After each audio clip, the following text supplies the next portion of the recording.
তুমি দাও, আমায় তুমি বাঁচার মতো, আমায় তুমি বাঁচার মতো বাঁচিতে শেখাও গুরু, বাঁচিতে শেখাও। হে গুরু এক মন্ত্র তুমি দাও, হে গুরু এক মন্ত্র তুমি দাও।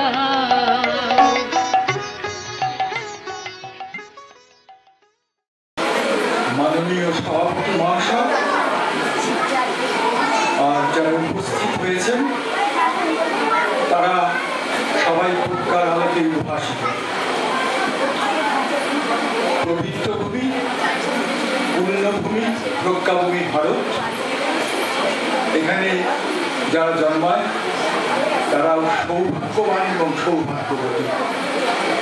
আর বিশেষ করে এইরকম একটা স্থানে যেখানে আধ্যাত্মিক আলো এবং চেতনায় উজ্জ্বল এবং সমুজ্জ্বল, সেখানে আসতে পেরে অত্যন্ত ভালো লাগছে আজকে।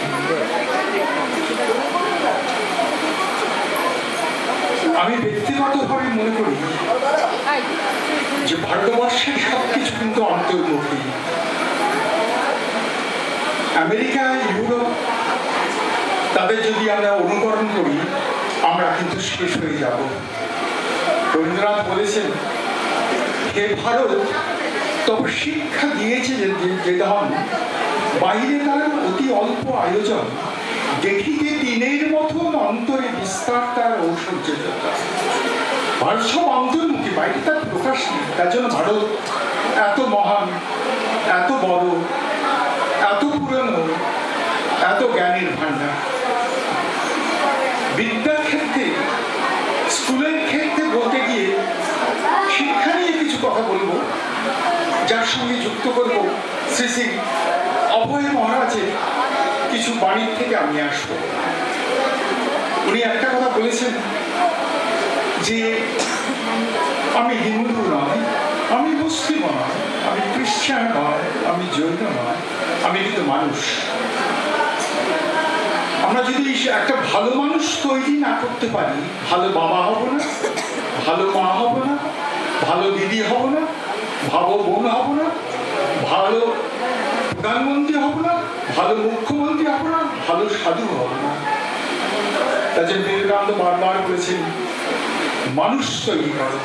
আজ থেকে 550 বছর আগে চণ্ডীদাস বললেন, শুনো হে মানুষ ভাই, সবার উপরে মানুষ সত্য, তাহার উপরে। আর স্বামীজি বললেন, বিশ্বের সমুদায় যা আছে তার থেকে বেশি মূল্যবান মানুষ, সবকিছু করি মানুষের জন্য। নজরুল বললেন যে এই যে মানুষ আছে, সে মানুষের মধ্যে অনন্ত শক্তি, তাকে কাজে লাগাও। আর আমাদের জীবনানন্দ বললেন যে কোটি কোটি মানুষের মধ্যে কোটি কোটি ভগবান, তার তো সেবা করো। সুতরাং মনে রাখতে হবে, আমরা যদি ভালো মানুষ না হই, আইন দিয়ে কিছু করতে পারবো না, কোর্ট দিয়ে কিছু করতে পারবো না, জজ দিয়ে কিছু করতে পারবো না, শিক্ষক শিক্ষিকা দিয়ে কিছু করতে পারবো না। প্রথম কিন্তু মানুষ তৈরি হতে হবে। মানুষ তৈরি না করলে কিন্তু আমাদের সব বৃথা হয়ে যাবে। এটা কিন্তু বারবার মনে করতে হবে। আমরা জানি, আমি জজ হয়ে বসলাম, আমি দুর্নীতিগ্রস্ত যদি হই, আমি কিন্তু লোককে ন্যায় বিচার দিতে পারবো না। সুতরাং একটা গণতন্ত্র এসে আকাশ থেকে বলবে না আমি গণতন্ত্র, ন্যায় বলবে না আমি আকাশ থেকে আমি ন্যায়। আমাদের মধ্য দিয়ে গণতন্ত্র প্রকাশিত, বিকশিত, প্রস্ফুটিত। আমি যদি খারাপ হই, গণতন্ত্র রূপটা বিভৎস হবে। সুতরাং মানুষের তৈরি সবচেয়ে বড় কথা। আর বাইবেল যারা পড়েছেন দেখেছেন, ক্রাইস্ট বলছেন, man is made in the image of god. ভগবানের আদলে মানুষ তৈরি হয়েছে। ভগবান যা, সেই আদলে এসছে। শ্রীকৃষ্ণ আগে দেহ ধরে এসছেন, অভয়জি দেহ ধরে এসছেন। অভয়জি বলেছেন, আমি জানি আমি কেন এসছি, কি উদ্দেশ্যে এসছি। এবং অভয় বাণী দিয়ে বলেছেন, তোমাদের চিন্তা নেই, আমি বারবার আসবো, তোমাদের সাহায্য করার জন্য। সুতরাং প্রথম ভালো মানুষ হতে হবে, নাইলে কিন্তু কোনো কাজ হবে না। আরেকটা কথা আমাদের মনে রাখতে হবে ভীষণভাবে, আমরা স্কুলে লেখাপড়া করি, অনেকে জানি ফার্স্ট ক্লাস ফার্স্ট হয়, কেউ আইএস হয়, আইপিএস হয়, নোবেল প্রাইজ পায়। কিন্তু আপনারা শুনলে অবাক হবেন, ভারতবর্ষে যদি মহাভারত পড়েন, অমরত্ব সেন ম্লান হয়ে যায়। অমরত্বকে আমরা মহাপণ্ডিত বলি। আমার সৌভাগ্য হয়েছিল, আমি অমরত্ব সেন একই স্কুলের ছাত্র, আমি অর্থনীতির লোক। কিন্তু ব্যাসদেবের মত অনুযায়ী অমর্ত্য পণ্ডিত নয়। ব্যাসদেবের ব্যাখ্যা অনুযায়ী যে ভদ্রলোক এসেছিলেন, আপনি জমি দিয়েছেন, ও কিন্তু পণ্ডিত বিদ্যান। ব্যাসদেব বললেন পণ্ডিত বিদ্যানকে, নোবেল প্রাইজ না, ফার্স্ট ক্লাস না, আইএস না, আইপিএস না, ভাইস চ্যান্সেলর না, নামকরণাত্মক না, কে? ব্যাসদেব উত্তর দিলেন, যেন সর্বং পরিত্যক্তং সবিদ্যান সপণ্য, যেন যাহা করতে, প্যাসিভ ভয়েস, যাহা করতে সব পরিত্যক্ত হয়েছে সে বিদ্যান, সে পণ্ডিত। যে আমের গাছের ডালে আমায় নুয়ে পড়বেই তো, আর যে ডালে আম না হয় একদম মাথা উঁচু করে দম্ভ করে আছে। প্রকৃত বিদ্যানের লক্ষণ কি? সব দিয়ে দেবে, যে দিতে পারেন তার বিদ্যাই হয়। সুতরাং মনে রাখতে হবে, ভারতবর্ষ কিন্তু আমেরিকা ইংল্যান্ড থেকে শিখবো না, শিখবো আমাদের ভেতরে প্রদীপ জ্বালিয়ে। রবীন্দ্রনাথ অরবিন্দের সঙ্গে দেখা করতে গিয়েছিলেন। রবীন্দ্রনাথ 12 বছরে বড় ছিলেন। তখন অরবিন্দ কথা বলেন না, নীরব হয়ে থাকতেন। রবীন্দ্রনাথ ঘরে ঢুকে বললেন, মুখের থেকে মুখে এক দিব্যজ্যোতি, ওকে দেখে মনে হচ্ছে মনের আলো দিয়ে বিশ্ব জগতের আলো জ্বালাবে। তারপরে লিখলেন, রবীন্দ্রের অরবিন্দের লহর অপস্কার। রবীন্দ্রনাথ বুঝতে পেরেছিলেন এটা যোগীর কি তেজ, একটা যোগীর কি ভাষা। সুতরাং মনে রাখতে হবে, কিন্তু ভারতবর্ষের শিক্ষা কিন্তু অন্ধ। আমার আগে একজন বলে গেছেন, আমাদের প্রেসিডেন্ট, সে মায়ের পুত্র, আমার খুব ভালো লেগেছে, কিন্তু ওর সঙ্গে আমার মতের অনেক পার্থক্য আছে, কারণ তো বয়স অল্প। আমি হয়তো ওর বয়সে ওই কথা বললাম, কিন্তু এই বয়সে সে কথা বলতো না। ভারতবর্ষ গরিব হতে পারে, দরিদ্র হতে পারে। 12টার সময় একটা ঝুপড়িওয়ালার বাড়িতে গেলে খেয়ে যাও, আমেরিকার লোক বলবে না, ইংল্যান্ডের লোক বলবে না, ফ্রান্সের লোক বলবে না। আমি যে জন্মাই বারবার যদি ভারতে আসি, যে দেশে ত্যাগীর দেশ, যে দেশে হাজার হাজার সাধু, যে দেশে ঈশ্বরকে দেখেছে, যে দেশে আরেকজন লোকে প্রাণ দেয়, সেই যদি জন্মাই, যেন আমেরিকায় না জন্মাই, ইংল্যান্ডে না জন্মাই, রাশিয়ায় না জন্মাই, এই ভারতের ভূমিতে জন্মাই, এই বেদের ভূমি, এই প্রজ্ঞা ভূমিতে জানি জন্মাই। কেন বললাম এই কথা? অভয়জি বলেছেন যে সত্য আমাকে পথ দেখায়, উনি বলেছেন সত্য আমার আলো। উনি বললেন কেন এই কথা? কারণ যদি অভয়জি যেটা বললেন, দেখুন কি সাংঘাতিক। আমাদের পৃথিবীতে বাস করি আমরা, এটার নাম তো মর্ত, সূর্যের চারদিকে ঘুরছে, কিন্তু কোনো সময় কি ছিটকে বেরিয়ে গেছে না বেরোয় কেন? কারণ আমাদের পৃথিবীর ডান দিকের বাদিকে সত্য ধরে রেখেছে বলে কক্ষপথ থেকে বিচ্যুত হয়। আপনি বলছেন প্রমাণ, পৃথিবীর আরেকটা নাম মর্ত। মানে অমৃতের ম, অমৃতের মানে সত্য। আর জফলা আরেক মানে যম।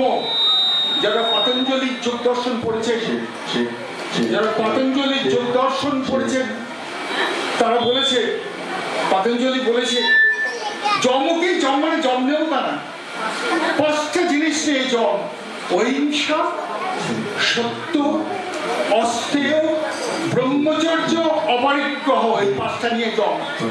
তো যমের মধ্যে জফলা, ওর মধ্যে ওর সত্য। তো পৃথিবীর ডান দিকে বাদ দিকে সত্য আছে বলে পৃথিবী ছিটকে যাচ্ছে। সাংঘাতিক দেখুন আমাদের ভাষা কি সাংঘাতিক। যখন আমরা ABCD লিখি, প্রত্যেকটা বর্ণের অর্থ নেই, কিন্তু আমাদের স্বরবর্ণ ব্যঞ্জন বর্ণের আগে একটা করে দেবী বসে আছে। স্বাচ্ছন্দ্য তন্ত্রে বলছে প্রত্যেকটা বর্ণের আগে একটা দেবী আসে। 7টা লোক থেকে আমরা দেবীকে নিয়ে এসেছি। সেখানে বলছেন, অবর্গে তু মহালক্ষ্মী, কবর্গে কমলাদভবা, তবর্গে তু মহেশানি, তবর্গে তু কুমারিকা, নারায়ণী পবর্গে তু বারাহি তু পবর্গিকা, ঐন্দ্রিচৈব চ বর্গস্থা চামুণ্ডা তু সবর্গিকা এতা সপ্ত মহামাত সপ্ত লোক, সাতটা লোক থেকে সাতটা দেবী এসছে। প্রত্যেকটা বর্ণের মধ্যে একটা বীজ মন্ত্র আছে, সাংঘাতিক ভারতবর্ষ, যেটা আমরা বুঝতে পারি না। যারা তারা মার পুজো করেন, যারা তারাপীঠে গেছেন, কেমন কেউ যদি 3 লক্ষ বার তারা মার মন্ত্র জপ করতে পারে, সিদ্ধি হয়। সে মন্ত্র কি? রিং শ্রিং ওম। সাংঘাতিক ভূমি, আমরা ধরতে পারি না। বিশ্বের কোনো দেশ নেই আমাদের কাছে আছে। আর সত্যটা কি? বেদে বললো সত্যেই নভিতা ভূমি, সত্য এই পৃথিবীকে ধরে রেখেছে বেদ। মহাভারত কি বললো? সর্বং সত্যে প্রতিষ্ঠিত, সত্যের সত্যের মধ্যে প্রতিষ্ঠিত। মহাভারত আবার কি বললো? মহাভারত বললো সত্যম প্রতিপরং প্রথম, প্রতির প্রত সত্য, সত্যম পরম ধীময়, সত্যকে তুমি ধ্যান করো, কেমন? এবং উপনিষদ বললো, উপনিষদে বললো তৎসত্যম, এবং রামায়ণ বললো সত্য মূলাই সর্বাণী, সবকিছুর মূল সত্য। যে সত্যকে ধরেছে তার নাশ নেই। আর মনুসংহিতা বললো মৌনত সত্যম বিশেষত। সত্য কি? পরপর 3টে ঘর, এ ঘরটায় বসে আছি, সাংসারিক জগতের ঘর, সত্য মিথ্যা নিয়ে, মৃত অমৃত। এই ঘরটা পার হলে একটা দরজা আছে, সে দরজা খুলে নীরবতার ঘর, পুরো নীরবতার ঘর পার হয়ে দরজা খুলতে পারলে সত্য। তার জন্য মনে বললো মৌনত সত্যম বিশেষত, মৌনতাকে পার হয়ে যেতে পারলে সত্যকে পাবো। তার জন্য আচার্য শঙ্কর, যিনি 1200 বছর আগে জন্মেছিলেন, উনি বললেন ভজস্য মৌনম, তুমি কেবল মৌনতাকে পুজো করলে তুমি পাবে। এবার একটুখানি শিক্ষার জগতে আছে। আমরা স্কুলে লেখাপড়া শিখে দিদিমণিরা আছে। তার প্রথম কারণ আমার সেই প্রেসিডেন্ট সাহেবের ভাইয়ের ছেলের সঙ্গে আমি একমত, পেটের জন্য। কিন্তু শিক্ষার এটা কিন্তু আসল কাজ নয়, কেমন? ভিক্ষা পেটের জন্য নিশ্চয়। আমি যখন দানা ফেলি জল দিয়ে কাজ হয়, তাই তো? আমরা আজকে বাড়িতে বসে ব্লাড প্রেশার মাপতে পারি তো, যেমন ব্লাড প্রেশার কত। শিক্ষাকে যদি প্রকৃত শিক্ষায় রূপান্তর না করতে পারি, মানুষ তৈরি হবে না। প্রকৃত শিক্ষা কি করে বুঝবো? প্রকৃত শিক্ষার 4টে ঔষধ যারা আমাদের শিক্ষিকারা পড়াচ্ছেন তাদের মনে রাখবেন। শুধু আপনাদের ইংরেজি পড়লে, বাংলা পড়লে, অঙ্কে 100 এটাতে বড় কিছু না। এটা পড়াবার সঙ্গে সঙ্গে দেখবেন প্রথম কি ওর দয়া হচ্ছে কিনা মনে। দয়া না হলে অঙ্কেতে 100 শূন্য হয়ে গেল, ইংরেজি গড়গড় করে বললাম শূন্য হয়ে গেল। কেমন? দেখতে হবে দয়া জন্মাচ্ছে কিনা, প্রথম শর্ত প্রকৃত শিক্ষা। 2, ওর শ্রদ্ধা আছে তো, শ্রদ্ধা বলে বাবা মাকে নমস্কার করে তো, শিক্ষককে করে তো, গুরুজনকে করে তো, আমরা পায়ে হাত দিবে হাত তুলে। শ্রদ্ধাটা কি? মনে রাখতে হবে, খুব কঠিন কাজ। আমাদের মধ্যে অনেক প্রত্যয় আছে, তার মধ্যে যে প্রত্যয়টা সত্যকে ধরে রেখেছে তার নাম শ্রদ্ধা। যখন হাত তুললাম আমিও জানি না, আমার সত্য চেতনা হাত তুলে দিল। দেখতে হবে পড়াচ্ছি ওর শিক্ষককে, বাবা মাকে, গুরুজনকে শ্রদ্ধা করে কিনা। দ্বিতীয়, 3, ওর বিবেক জাগ্রত হয়েছে কিনা। আমার মনে আছে ছোটবেলা যদি কোনো দুষ্টুমি করতাম, মা বলতেন এই তোর বিবেক কি বলে। আমার মনে অনেক নাম, জল জমে গেলে বরফ, উবে গেলে বাষ্প। মনের যে অংশ ন্যায় অন্যায় বিচার করে তার নাম হলো বিবেক। ওর বিবেক জাগ্রত কিনা। আমি জানি এখনকার অক্সফোর্ড কেমব্রিজে ফার্স্ট মারা ছেলে অন্যায় করে তাকে সমর্থন করে, কিন্তু গান্ধারীর কাছে যখন দুর্যোধন এসে বলেছিল মা আশীর্বাদ করে যুদ্ধে জয়, গান্ধারী অক্সফোর্ড কেমব্রিজে পড়েনি, ফার্স্ট ক্লাস হয়নি, বলেছিলেন যত ধ্যানমস তত যায়। অক্সফোর্ডে পড়েনি, লেডি প্রেবলে পড়েনি, প্রেসিডেন্সি কলেজে পড়ে। মা হয়ে আশীর্বাদ করলো না, বললো যেখানে ধর্ম সেখানে জয়। সুতরাং দেখতে হবে বিবেক জাগ্রত হয়েছে কিনা, আর 4 ত্যাগ হয়েছে কিনা। সুতরাং প্রকৃত শিক্ষা কি? বই পড়ার পরে আমার প্রথম দয়া আছে তো, 2 আমার শ্রদ্ধা হয়েছে তো, 3 আমার বিবেক জাগ্রত হয়েছিল, 4 আমার ত্যাগ আছে কিনা। এটা হলো দ্বিতীয় স্তর। তারপরে আরেকটা কি উঁচু স্তর, এই চারটে যখন জন্মাবে, এই চারটে আরেকটু বলিনি, আমার ডান দিকে হলো পানালা, রিক্সাওয়ালা, বিড়িয়ালা, মুড়িয়ালা বসিয়েছি, যাদের ফর্মাল এডুকেশন নেই, সইও করতে পারে না। আর বাদিকে আমাদের মতো অধ্যাপক, IT sector, Amartya Sen, Oxford, কেমব্রিজের অধ্যাপকদের সব বসিয়েছি। আমি দেখলাম এদের প্রায় প্রত্যেকের চারটের মধ্যে একটা নেই। আমার দরকার নেই অমর্ত্য সেন আর মাছালা, বিড়িয়ালা, পানালা, চাকপাকে, আমি তাকে চাই ভারতবর্ষ গড়ার জন্য। সে হলো প্রকৃত শিক্ষিত, সে হলো মানুষ, সেই লোককে চাই। আমরা ভয়ে বলতে পারি না শিক্ষা। যে শুধু নিজে গায় সে শিক্ষিত না, যে বিলীন হতে পারে না সে শিক্ষক। এবং বারবার মনে রাখতে হবে আমি কিরকম লোক শিক্ষাতেই শিক্ষার দ্বিতীয় স্তর। দ্বিতীয় স্তর শিক্ষা যখন এই চারটে একত্রিত হবে, তখন আমরা অনুভব করব সবকিছুর পিছনে একটা শক্তি, যেটা অভয়জি বলছেন আধ্যাত্মিক শক্তি, যাকে চোখে দেখতে পাই না, যাকে শুনতে পাই না। যে রবীন্দ্রনাথ বলেছে, আমারে ফিরে আয় রাহ সেই সর্বমাঝে যাহতে অহর অঙ্কুরিছে, মুকুলিছে, মুঞ্ছরিছে প্রাণ, শতেকে সহস্র রূপে মুঞ্ছরিছে প্রাণ। বা সবকিছুর পিছনে মনে হচ্ছে একটা আছে। আমি বলবো এটা শুধু আমার কথা নয়, যারা আইনস্টাইন পড়েছেন, আইনস্টাইন জগতের বিখ্যাত দুটো তত্ত্বের জন্য। একটা হলো সবাই জানি, যেটাকে বলেছি থিওরি অফ রিলেটিভিটি, আরেকটা তত্ত্ব আছে। 1928 সালে আইনস্টাইন বক্তৃতা ছিল রাশিয়ান একাডেমি অফ সায়েন্সে, সেখানে বলছিলেন যে চারটে শক্তি আছে। প্রথম কি? Law of gravitation. সেকেন্ড কি? Electromagnetic force. থার্ড কি? Weak force. ফোর্থ হলো একটা হলো first law of gravitation, electromagnetic force, strong force, weak force. Einstein বললেন এই চারটের পেছনে কিন্তু একটা শক্তি, দেখতে চারটে, পিছনে একটা। এটাকে নাম দিয়েছে ইউনিফাইড ফিল্ড থিওরি। 1967 সালে আব্দুল সালাম প্রমাণ করলেন ইলেকট্রোম্যাগনেটিক ফোর্স আর উইক ফোর্স। আর আর 5000 বছর আগে বলো একম এবার দ্বিতীয়ম। আমি সব কিছুর পেছনে আমি এক। সুতরাং যারা মহাপুরুষ, তারা সব কিছুর পেছনে একটা রাখে। এখানে বসে আছি, এটা মাইক, এটা মানুষ, এটা সন্দেহের প্যাকেট, সব কিছু কিন্তু চৈতন্যময়। চৈতন্যের ডিগ্রি ডিফারেন্স হওয়াতে ফর্মুলা ডিফারেন্ট। কোনটা মাটি, কেমন, কোনটা কম চৈতন্যময়, কোনটা বেশি চৈতন্যময়, কোনটা অনেক চৈতন্যময়, সব চৈতন্যময়। তার জন্য বেদ বলেছ সর্বং খুলিদং ব্রহ্ম। রামকৃষ্ণ বলেছে সব ব্রহ্মময়। এটা থার্ড স্টেজ। কিন্তু আর ফোর্থ স্টেজ কি? যখন আমাদের কি বলে শ্রী অভয়জির মতন হয়েছে, তখন অনুভব করবো বিশ্ব ব্রহ্মাণ্ড আমার মধ্যে সত্য স্পন্দিত, আমার মধ্যে আকাশ, আমার মধ্যে বাতাস, আমার মধ্যে সূর্য, আমার মধ্যে গ্রহ, আমার মধ্যে নক্ষত্র, আমার মধ্যে উত্তর মেরু, আমার মধ্যে দক্ষিণ মেরু, আমার মধ্যে সমুদ্র, আমার মধ্যে নির্ঝরণী, আমার মধ্যে সৃষ্টি, আমার মধ্যে স্থিতি, আমার মধ্যে লয়, আমার মধ্যে শক্তি, আমার মধ্যে অগ্নি। যেটা বললাম এটা শিব সংহিতায় বলেছে, সংস্কৃতে এসে বলে দিই। সেখানে বলেছে শেষ পর্যায়ে আমরা মনে করি সব আমার মধ্যে।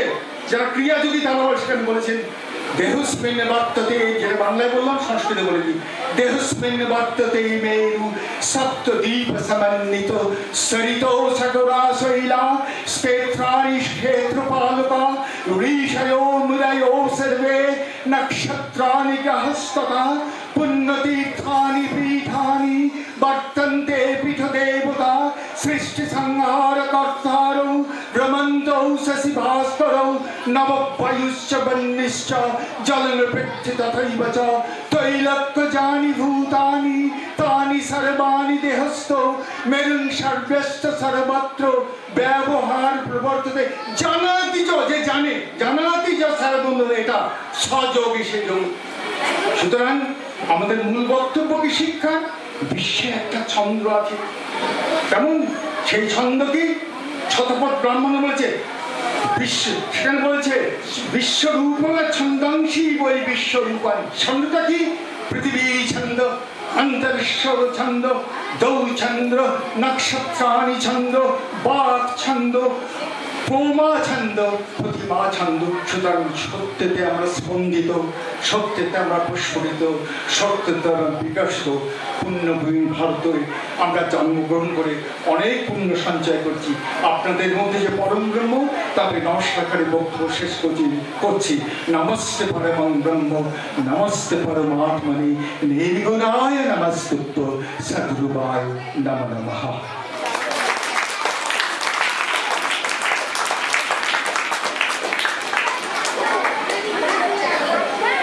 আমরা এতক্ষণ ধরে যে কথাগুলো শুনলাম,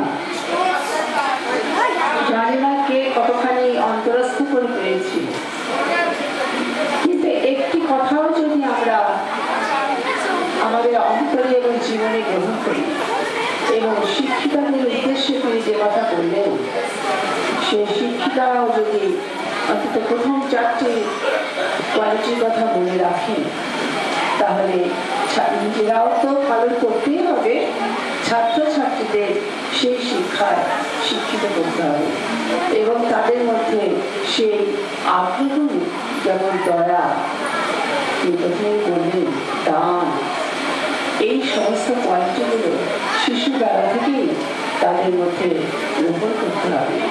বাড়িতে করে মা বাবা, আর স্কুলে তার দায়িত্ব হচ্ছে শিক্ষিকা।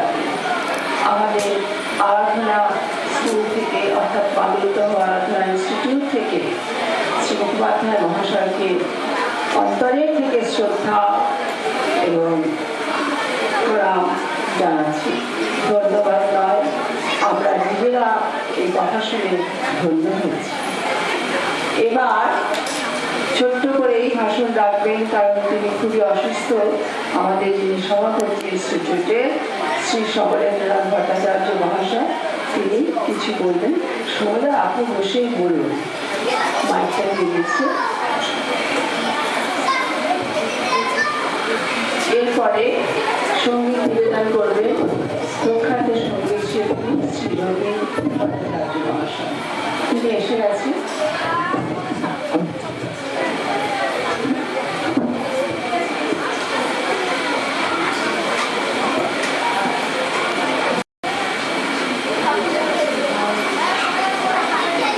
মঞ্চে আমি যার পাশে বসে আছি, তিনি যে মাপের মানুষ, তার পাশে বসার যোগ্যতা হয়তো আমার নেই, কিন্তু আজকে আমার পদাধিকার বলে বলতে পারেন যে আমি আজকে এখানে বসতে পেরেছি। যাই হোক, উনি যেটা বললেন, যে ভাষণটা দিলেন, তারপরে আমার কিছু বলার থাকে না। তবু আমি বলবো আমার স্কুলের সম্বন্ধে বা আমার ছাত্রদের সম্বন্ধে দু একটি কথা, যেটা আমরা যে চাই, আমাদের মূল উদ্দেশ্য নাকি, আমাদের মূল উদ্দেশ্য হচ্ছে শুধু লেখাপড়া শেখানো নয়। লেখাপড়া শিখলেই যে মানুষ হয় এটা কিন্তু নয়, আমরা চাই মানুষ তৈরি করতে। ছোটোর থেকে যদি তার ভিতরে এই বীজটা দেওয়া যায় যে মানুষ কাকে বলে, মানুষকে হাত পা চোখ থাকলেই মানুষ হয় না। এদের যদি জিজ্ঞেস করি তোদের কারোর শিং আছে, বলে না তো, শিং নেই। লেজ আছে, না তো, তাহলে আমরা মানুষ না, মানুষ না। হাত পা থাকলে, চোখ থাকলে, দুটো হাত দুটো পা থাকলে কিন্তু মানুষ হয় না। মানুষ কাকে বলে? মানুষকে, যার ভিতরে মনুষ্যত্ব আছে। মনুষ্যত্বটা কি? মনুষ্যত্ব হচ্ছে যে মানুষকে ভালোবাসা, কিছু কিছু কর্তব্যবোধ, বিনয়, সবকে সম্মানীয় জনকে সম্মান দেওয়া, এইগুলো হচ্ছে মনুষ্যত্বের পরিচয়।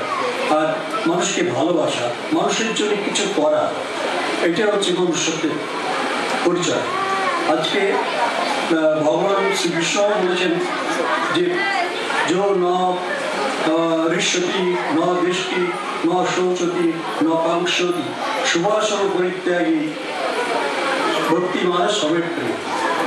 অর্থাৎ যে মানুষ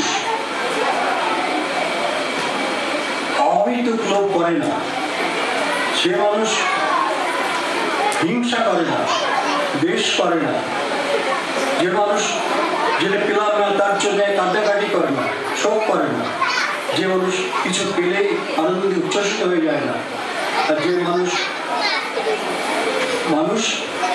ঈশ্বর বিশ্বাসী ভক্তিমান, সবের যে ভক্তিমান মানে কাকে কি ঈশ্বরকে। এই কয়েকটা জিনিস এইগুলো যাদের মধ্যে আছে তারাই কিন্তু মানুষ। তাহলে আমাদেরকে কি দেখতে হবে? আমাদেরকে লোভ বর্জন করতে হবে, আমাদের হিংসা বর্জন করতে হবে, আমাদেরকে অন্যের প্রতি সহানুভূতিশীল হতে হবে। এইগুলো হচ্ছে মনুষ্যত্বের লক্ষণ। হাত পা থাকলে, কথা থাকলে মানুষ হয় না।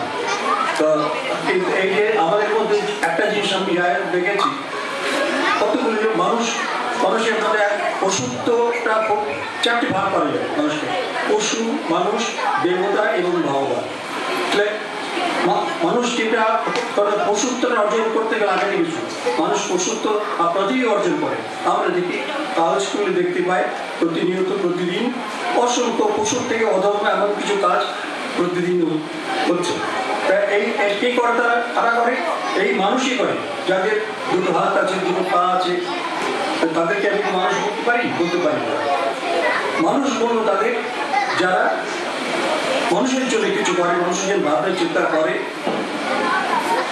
যেমন এই যে মাস্টারমশাই আজকে অমলেন্দ্রবাবু যে কথাগুলো বললেন, এটি হচ্ছে যে মনুষ্যত্বের পরিচয়, যে সকলের উপকার যাতে লাগে, সকলের যাতে উন্নতি হয়, তার জন্য যেটা বলা, তার জন্য যে তার জীবন বাজি রেখে তাকে এগিয়ে চলা, এটি হচ্ছে মনুষ্যত্বের লক্ষ্য। সেই মনুষ্যত্ব নিয়ে চলতে পারে যারা, তারাই কিন্তু মানুষ। আমরা দেখি পরে একেবারে পুরো মানুষের মতো মানুষ। আমরা অনেককে দেখি মানুষ নাই, মানুষ তাকে বলে দেবতা। যেমন আমরা অনেকে ওই ডাক্তারবাবু মানুষ নয়, দেবতা। কেন বলে? তার গুণের জন্য। তা তিনি মনুষ্যত্বটাকেও পেরিয়ে গেছেন, তিনি দেবতা অর্জন করে ফেলেছেন। বিদ্যালয়কে লোকে বলতেন যোগী দেবতা। কেন বলতেন? তিনি এই মনুষ্যত্বকেও তার ঊর্ধ্বে চলে গেছেন। তাই মানুষ দেবতা হয়, মানুষ পশুর থেকে মানুষ হয়, মানুষ থেকে দেবতা হয়, এবং এই মানুষই ভগবান হয়। আমরা দেখেছি তার প্রত্যক্ষ প্রমাণ আছে। অনেকের কথা বলতে পারি, যীশু খ্রিস্ট তিনি মানুষ ছিলেন। আমাদের ভগবান শ্রীকৃষ্ণ কিন্তু মানুষ ছিলেন, কিন্তু আজকে তাকে মানুষগুলোকে আমরা গণ্য করি, তা আমরা তাকে ভগবান বলে মনে করি। তিনি ভগবান হয়েছেন। শ্রীরামকৃষ্ণ মানুষ ছিলেন আর তিনি ভগবান হয়েছেন। এরকম অসংখ্য আছে। তা এরকম অনেক উদাহরণ দেওয়া যায়। তো এইটাই হচ্ছে আমরা সেইভাবে যদি তৈরি করতে পারি, আমরা যদি এদের মধ্যে সেই বীজটা এখন থেকে প্রকৃত করতে পারি, তাহলে এরকম তো মানুষ হবে, এরকম তো মানুষের মতো মানুষ হবে। আমরা আমার সেই দৃঢ় বিশ্বাস যে আজকে এই স্কুল থেকে যারা বেরোবে, তারা এই গুণ সম্পদ গুণের অধিকারী হয়েই তারা এই স্কুল থেকে বেরোবে। এইটুকু মনে সবকে সম্মান জানিয়ে আমার বক্তব্য আমি শেষ করি।